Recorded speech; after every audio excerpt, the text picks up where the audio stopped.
नमस्कार। आज हम लोग हिस्टोग्राफी के में से कुछ पढ़ना चाहेंगे, जिसे हम एक इतिहासकार के बारे में आज चर्चा करेंगे। इतिहासकार हैं E.H. कार।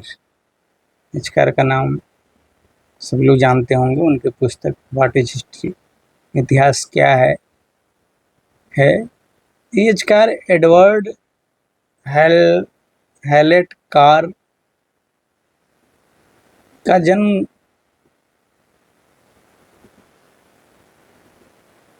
1892 ईस्वी में हुआ था लंदन में, और ये लंदन के ट्रिनिटी कॉलेज से,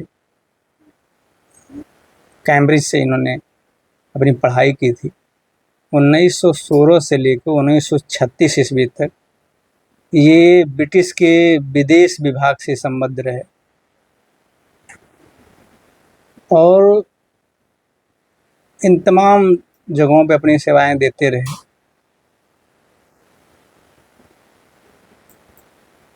उन्नीस सौ 1936 में इन्होंने विदेश विभाग से त्याग पत्र दे दिया और यूनिवर्सिटी कॉलेज ऑफ वेल्थ में इन्होंने अपनी एक जो पढ़ने पढ़ाने का काम था शुरू किया। एक अंतर्राष्ट्रीय विद्वान के तौर पे इन्होंने अपना जो कार्य शुरू किया वो ब्रिटेन के ही एक संस्था एब्रिश ड्वाइजर अंतर्राष्ट्रीय राजनीति विभाग में शुरू किया और यहीं पे इन्होंने विल्सन प्रोफेसर का पद ग्रहण किया। कुछ दिनों तक ये दी टाइम्स के संपादक रहे 1941 से लेकर 1946 तक। 1953 से 1955 तक ट्यूटर राजनीति विभाग, डेलियल कॉलेज ऑक्सफोर्ड, 1955 में फेलो ट्रिनिटी कॉलेज कैम्ब्रिज आदि तमाम पदों को इन्होंने सुशोभित किया। इनका उद्देश्य मुख्यतः यह था कि इतिहास के विषयों पर इन्हें चर्चा करनी थी।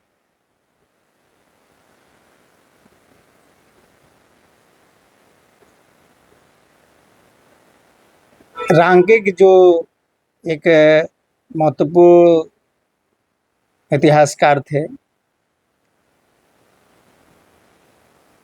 उनकी विचारधारा इस समय तक फैली हुई थी और तमाम जो इतिहासकार थे उन लोगों की बातों को सुनने के बाद कार ने अपनी एक पुस्तक ही लिखी जो व्हाट इज हिस्ट्री। उसमें उन्होंने समकालीन प्रश्नों पर उत्तर दिया। आमतौर पे इन्होंने उसको इतिहासकारों की विवेचना के लिए चुना।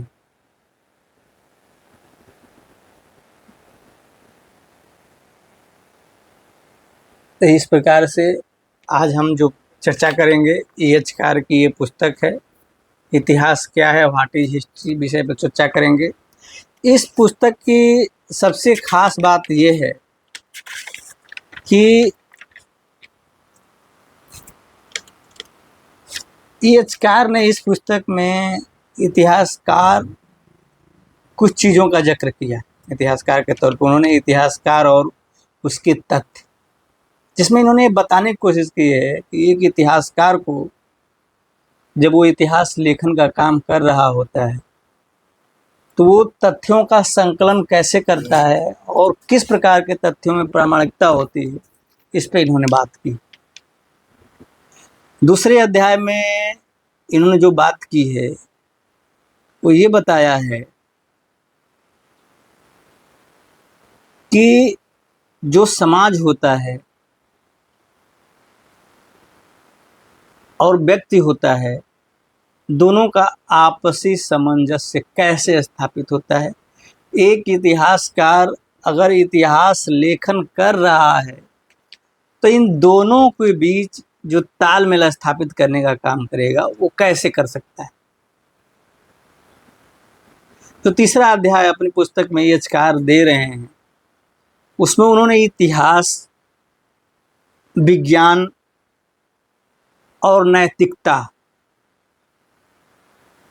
समाज में एक इतिहासकार को इतिहास को किस दृष्टिकोण से देखना चाहिए, विज्ञान को किस दृष्टिकोण से देखना चाहिए, और समाज में जो नैतिकता है उसमें कैसे सामंजस्य और तालमेल बैठा के इतिहास लेखन करना चाहिए, इस बात पर चर्चा की। चौथे अध्याय में इतिहास में कार्य कारण संबंधों के बारे में चर्चा यचकार ने अपने पुस्तक में किया है। पांचवें अध्याय में ये बताते हैं कि इतिहास प्रगति के रूप में, मानव कल्याण के रूप में मानव को कैसे सहायक बन सकता है, इस विषय पर इन्होंने चर्चा किया। और छठे अध्याय में इन्होंने फैलते हुए क्षितिज के नाम से इतिहास के दृष्टिकोण से ये बताने का प्रयास किया है कि धरातल पे जो भी घटनाएं घट रही हैं उसका व्यापक रूप से विस्तार कैसे हो सकता है, इन तमाम चीज़ों को बताने का प्रयास यचकार ने किया, अपनी पुस्तक में किया है। लगभग में 140 पेजों की, 45 पेजों की, यानी 150 पेज मानिए कि पुस्तक यचकार की है, जिसमें यचकार ने इतिहास से जुड़े विभिन्न पहलुओं पर बड़ी गंभीरता से विचार किया। इतिहास के विद्यार्थी के लिए यचकार की पुस्तक बहुत ही लाभप्रद और सहायक सिद्ध हो सकती है। इतिहास के विद्यार्थी को अक्सर ये चीज़ों का सामना करना पड़ता है कि उसको बहुत सारी चीज़ें जो इतिहास से जुड़ी हुई होती हैं जिनको नहीं कर पाता है।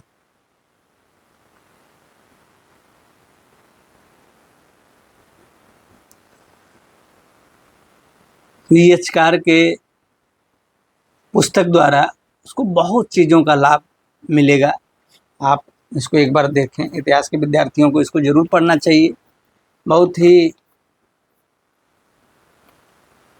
तथ्य से भरी हुई किताब है और रेफरेंस है, बिब्लियोग्राफी इसकी बहुत ही मजबूत दी गई।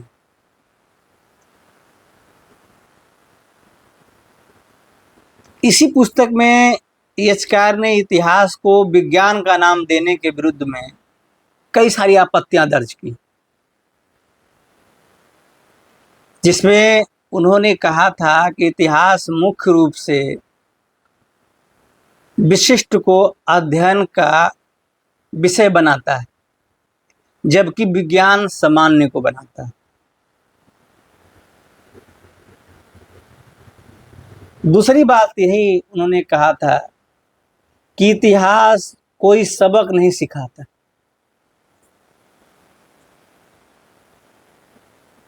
इतिहास की पूर्व कल्पना नहीं की जा सकती,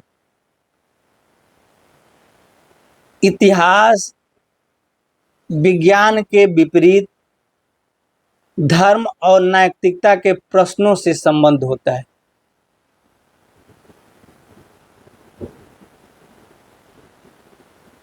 इन्होंने ये बरी के कुछ विचार थे, बरी के विचार थे, उनके विचारों को समीक्षा करते हुए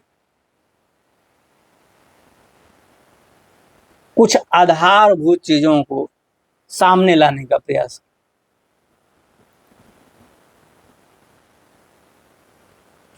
और तमाम प्रकार की आपत्तियां इन्होंने इतिहास पे जो प्रश्न खड़े हो रहे थे उनमें प्रश्न उठाए।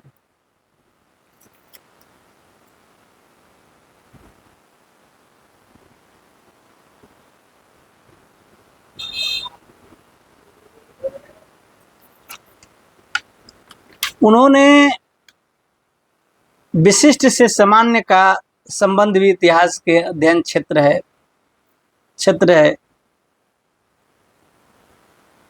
एक इतिहासकार के रूप में उन्होंने जो ये प्रश्न उठाए थे, ये बड़ा ही महत्वपूर्ण प्रश्न था।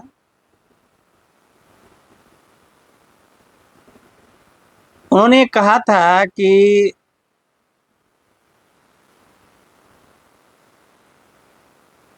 हम किसी बिंदु को जब उठाते हैं तो एक बिंदु के अलावा दूसरे को हम महत्व नहीं देते हैं।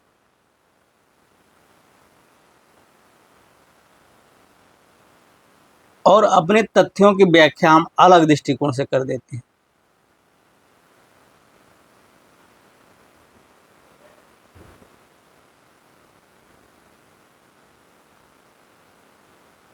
उन्होंने कहा था कि आप तथ्यों से व्याख्या को न अलग कर सकते हैं और न ही इसमें एक को कम या ज़्यादा महत्व दे सकते हैं। तो कुछ ऐसे प्रश्न जो इतिहासकार द्वारा उठाए जाते हैं वो बहुत ही महत्वपूर्ण है। कुछ मुद्दे जैसे सामाजिक मुद्दे हो गए, तमाम मुद्दों पर इन्होंने जो प्रश्न उठाया वो अपने आप में एक महत्वपूर्ण विषय होता जा रहा है। नैतिकता का इतिहास से क्या संबंध है, याचकार ने इस पे भी एक प्रश्न उठाया था। उन्होंने कहा था कि ये एक बहुत ही जटिल विषय है और अतीत में जो भी इसके लिए परिचर्चाएं हुई हैं वो बहुत ही संदिग्ध भरी रही हैं।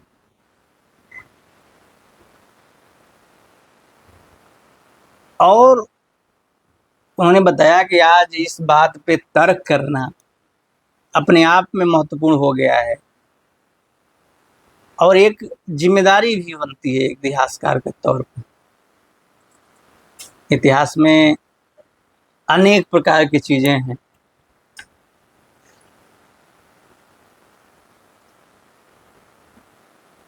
इतिहासकार को अपने इतिहास में आने वाले चरित्र, व्यक्तिगत जीवन, नैतिकता पे फैसला नहीं लेना चाहिए। इतिहासकार और नैतिकतावादी जो उनके विचार हैं उनके वैचारिक अधिकार नहीं होते हैं।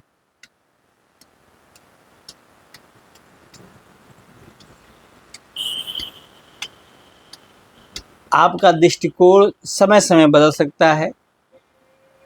तो तमाम बिंदुओं पर याचकार के जो प्रश्न थे उन्होंने कहा, इस पे अपना प्रश्न खड़ा किया। उन्होंने कहा कि इतिहासकार की सबसे बड़ी उपलब्धि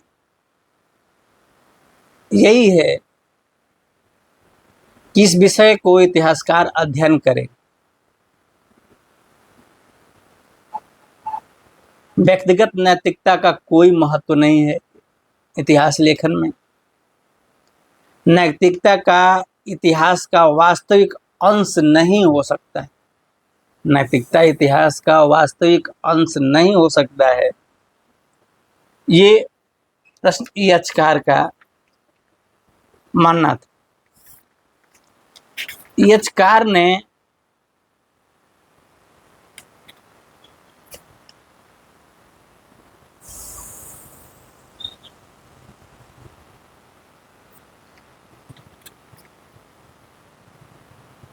सामाजिक विज्ञान के विषय पर भी अपना मत रखा था